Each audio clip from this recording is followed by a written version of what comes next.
There is a video circulating pa social media uchiri kwanza kuda kuchitagurei achidisha out achipa war veterans vanhu vakarwira nyika yeZimbabwe. Aiwa, vatoona kuti vanhu vakaliberata isusu vagari munyika yeZimbabwe achivapa $50. This video ratiendera viral. Vanhu vakabvunza vakati asi zvigananda zvinonyatsa kujairira chaiko chaiko. We are seeing in Masvingo war veterans vamwe vari kutorwa land, vamwe they are being evicted, but panguva ino voya vachingopiwa $50. Vanhu vachikweshena credibility aiwa and transparency kuti zvigananda mabusinesses azvinorana nemari dzeempowerment dzavanenge vachishedzera nemaprofits avari kuita nemastate resources aari kumisuse. Retaining $50 kuma war veterans, is that enough? Sara mina mashiko mudanyogwa panguva ine ndoti subscribe like watomba bell icon. Timuna pahendo yabayirwa dzinoirana kuda nyora achiti war veterans receiving cash from Dr. Tagwirei in Masvingo. Let us find a more dignified way to give the men and women who sacrificed life to birth in Zimbabwe that we are currently in.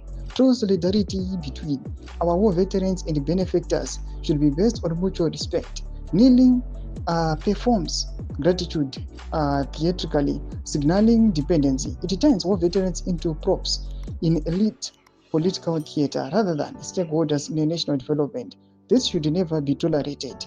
Zvinhu zvauya panguva ino vanhu vakashora vakati mukaona war veterans vari kunzwisa tsitsi, vamwe vari kutotatarika, vanhu vari kunonzi maelderly. Mapiro acho avari kutiitwa mari ari kutonyadzisa.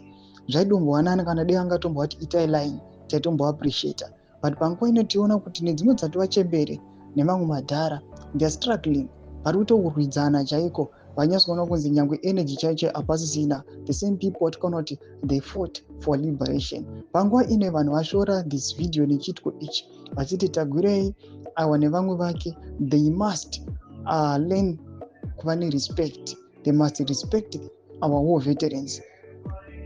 Tisati tambotaura pamari yacho avari kutombopiwa $50 just because everyone knows kuti that is not enough.